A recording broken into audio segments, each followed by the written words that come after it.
Apple is taking all of the capacity. You get a free dual screen TV, and AMD is not going to give you anything more. Be grateful for what you have. Let's get into the hot news, everybody. I'm your Brett host. We're going to be going over the hottest tech news that I can find on the internet while you enjoy your breakfast this Tuesday, May 16th, 2023. We're going to start off today talking about how Apple is allegedly taking an unprecedented amount of capacity from TSMC, the company that tends to produce all of the chips that you love and use, like AMD or NVIDIA, or right then there in your Apple iPhone or laptop. According to reports, Apple needs a heckin' ton of TSMC's 3nm capacity, which will be the latest node that they are on. Currently, everything's kind of on 4 or 5 nanometers, and Apple will be the first customer on 3 nanometers, but they likely will be one of the very few customers on 3 nanometers, coming in with 90% of the total capacity. Part of this is because they need a lot of that for their phones. They tend to debut the latest nodes on their mobile processors first and then shift over to things. So we're looking at something like the iPhone 15, 15 Pro are going to get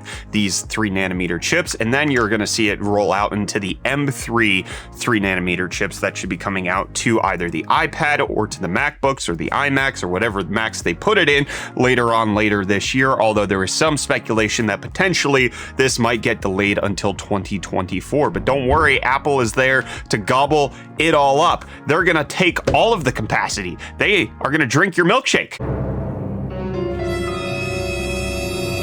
Some of the reported the next-gen 3nm production is going to reduce power consumption by about 35%, making chips more powerful and less thirsty for all of the juice. But in case you're going to be looking to upgrade to, the next generation Mac or potentially even the next generation GPU, you should check out today's video sponsor, Jawa, which is the marketplace by gamers for gamers, which will allow you to get rid of any excess hardware that you potentially have lying around, including old MacBooks, in case you want to sell those. Having a dedicated site where you can sell your parts to gamers, or making sure that you're buying parts from gamers and making sure that there are reputable sellers that you're engaging with, is something that I think the industry desperately needed before Jawa was on the scene, and now they are here to make sure that you are protected because they have their verified sellers list, which will make sure that you're paired up with somebody who is selling, who's reputable, who has a track record of proving that they follow through on deals. They also have a commissions build program where you can be paired up with one of those verified sellers based on the needs of whatever gaming PC that you're trying to build for your refresh rate, your resolution, or whatever games you're trying to play. Or you can sell your parts there, or if you want to sell your GPU directly to Jawa, you can do that as well. And in case you're just looking for a place to chat about how much your stuff is worth, what's coming out next, Jawa has a great community with over 8,000 Discord members on their Discord servers. So you can check them out at the link in the video description. Start selling your stuff, start buying from other people. Again, the marketplace for gamers by gamers. Check out Jawa at the link in the video description. Big thanks to them for sponsoring today's video, which once you sell all your stuff at Jawa, you might want to be saving up for the next generation M3 Pro coming out from Apple, in case you're especially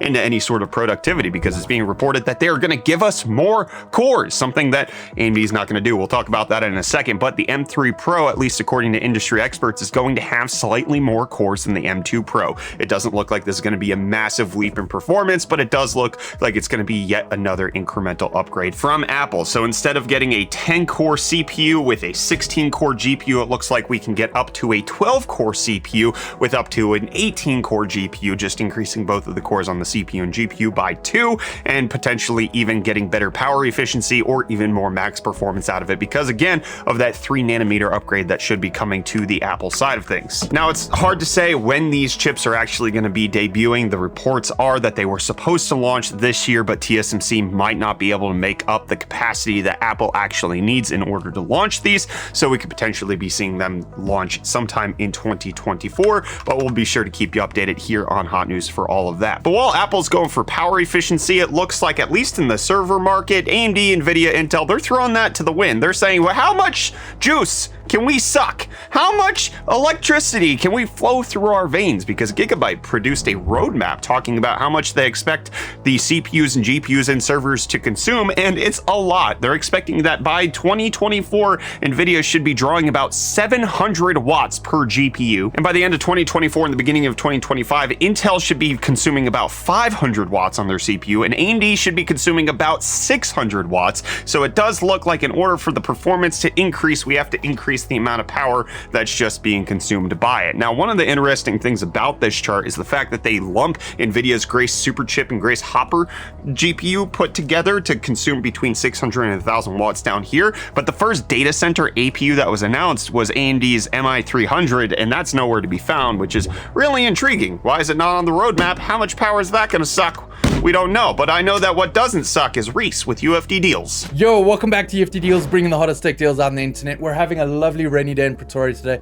Perfect weather for sitting in bed with your handheld of choice. But if you're running out of space for games, then I got a little something for you with this 1TB Brent Rocket 2230 NVMe SSD. Little guy, cute guy. But at only $109.99, it's $160 off or 59% off. But then if you like small things, then the NZXT H1 small form factor mini ITX tower case with power supply is going for only $199.99, which is $200 off, 50% off, whichever sounds better to you. And that's it. Those are the deals for today. You can find these and more linked in the video description down below. But until next time, I'm gonna hand you off back to Brett for the rest of your hot news. Cheers. Thanks, Reece, but I got an even better deal than what you said, okay? I've got a free TV for you. In fact, I've got a TV that has 2 screens. This is being brought to you by Telly, which is a company that wants to give you free televisions for the fact that you're just gonna watch ads all of the time. If you go to their website, they have a reservation list of about 500,000 people who can get this TV for free, but you can see it has a top screen right here, a soundbar beneath, and then a following screen underneath that. The reason they're giving this away for free is because they want you to watch ads all of the time, and it's going to be a data-driven amount of money that the company is going to receive, and you get in turn the ability to watch TV for free, allegedly. Telly is led by the co-founder of Pluto TV, which is part of Paramount's free-to-watch service, but Telly's also going to have a webcam and microphone for you to make phone calls and do a whole lot of stuff with it. They're definitely not going to use the track you all of the time, right?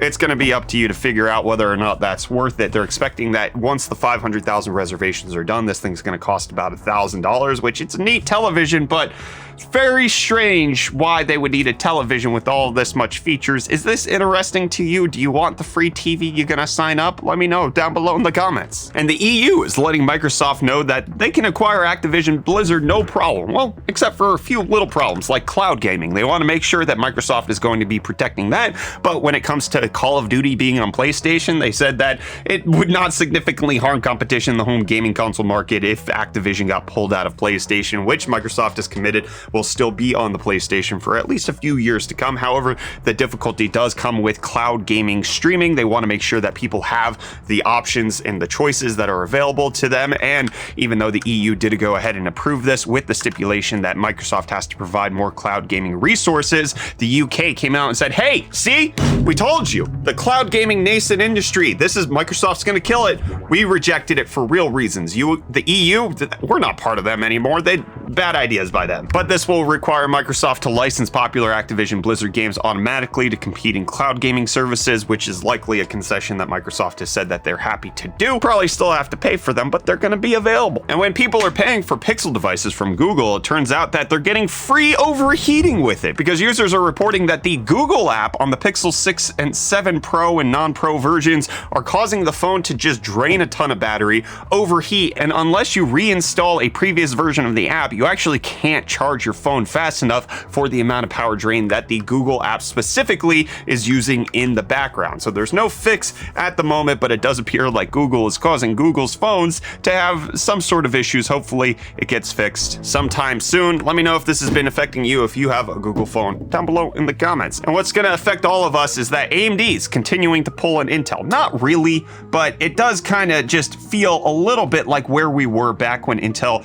had the lead when it came to Skylake. We were on 4 cores as the flagship processor for so many years, and it looks like that's what AMD is going to be doing with Ryzen 8000. For the 4th generation in a row, the highest end CPU available, at least according to the latest rumors on Granite Ridge, is only going to be 16 cores. So the Zen 5 processors are going to be between 6 and 16 cores, so no low-end 4-core version, and from 65 watt TDP all the way up to 170 watts, which is very similar to what we have in the current moment, and up to 64 64 megabytes of L3 cache and 16 megabytes of L2 cache, and it's going to be produced on TSMC's 3nm process coming out in the second half of 2024. So likely we will not be getting another launch of CPUs by AMD this year or even early next year. There might be some launch of some sort of APU. That would be nice, but it does look like at least for yet another year, we are getting the same amount of cores that we have always gotten. And while we appreciate the movement that AMD used to take us from quad cores